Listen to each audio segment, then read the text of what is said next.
the visual is secondary to coming up with a solution. And the real work and the real story is behind the work. Now, some of you may know the man behind the PMS chip, Craig Fraser, illustrator, and some of his work.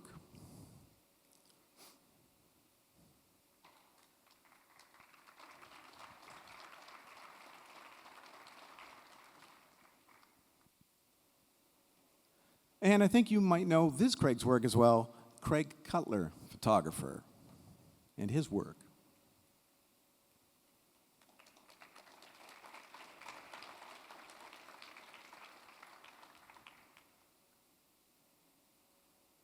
First of all, it became like just kind of a fun little start, and then it got very serious very quickly, where we, were trying to outdo each other and not know what the other one was doing, but we're trying to get into each other's heads. The next one, week 5, was green. Another great word for images, and another diverse answer. And to me, this is when they started to look at the problem to solve and not the solution that they'll make. So was there a conscious shift in your approach at this point? I mean, definitely, because it was after this week, we're just thinking like, oh God, we're doing exactly what we shouldn't be doing. We should try to do something that is unexpected. So we started to push to different directions, pretty much. And while we're doing that, we still didn't know either what. And by the way, the talks were only post-image. We never talked when we got the word. No. We couldn't talk during the week. We were like making this work that was supposed to perfectly communicate.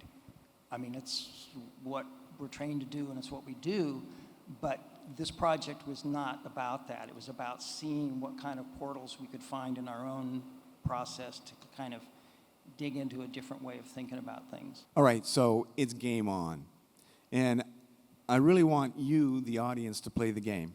So what we're going to do is we're going to look at a couple of their spreads, and we're going to ask you to just yell out prompts. So just maybe give us 3, and we'll see if we can solve some of these. Okay, fly, yes. Let's make it a little bit tougher. How about this one? Okay. I think they're all on the website. Okay, what was the prompt for this one? What do you think? What's the prompt? Lemon? Okay, the prompt for this was fruit. Okay, so I would like, what happened when you saw these for the two of you? So yeah, but I mean, it's interesting because some of them we look like we cheated or something, but we really didn't. Yeah. Yeah. I mean, it was a total surprise, obviously, and it blew me away. This is a beautifully poignant piece, and it works from my standpoint because of it being completely opposite approaches to the solution. So just as a hint for folks out there, one is an idiom and one is a memory. But what do you think the prompt is for this? I'm going to give you that. It's quiet. This is my favorite image. It shows visual economy and simplicity meeting unerring design clarity and elegance. This one was absolutely like defensive designing. I knew Craig was going to do something like that. I knew it. This is his wheelhouse. He's like, it was probably your word too, I bet.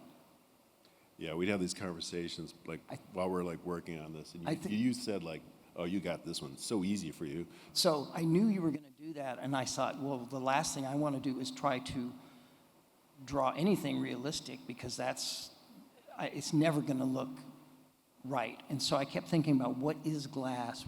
How can I represent it? And I love this sort of graphic style of drawing, but I'll tell you where the image came to me. Red. Red. Favorite part of the project is the idea. Again, even just drawing smoke and then shooting it. And again, it was do you not have a sketchbook? You seem to draw on anything.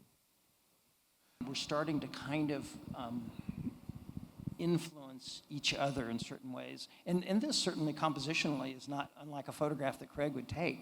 I talked a little bit about this one, but the one reason I wanted to put this up is because this is the idea of when I'm sketching and I'm trying to find the solution, it's like you're already exhausted by looking at it. There's no surprise in it. So part of my sketching is to see what doesn't work and then keep what does work. And so this was just a matter of simplifying it. Okay, so this is from Craig Cutler, learning and relearning to use and trust your mind's eye. So what did you mean by this? I mean, just go with your gut. I mean, like most of the time, your first image, or your first idea is probably still going to be your best idea. I mean, it was really a visual conversation between the two of us, whether we ever talked to each other or not. There's another thing that's probably pretty obvious, but when you strip down time and you eliminate time out of the equation, and you have very little time, it forces you to rely heavily on the ideas because you can't rely too heavily on execution because you don't have time to execute. I like the flaws in this. There's a sense of humanity to it. So this is the end of the book, but also, you want to announce this, Craig? Yeah, so our publisher, Goff Editions, has offered up a 25% discount, I think, on the book to all of you for the next couple days. So you can get it from them. There's the QR code if you want to pre-order it, do it. It's not available on Amazon or anything yet because it's just not out. It's not far enough out. So if you want to get it and get a good discount on it and get it early, there's your code.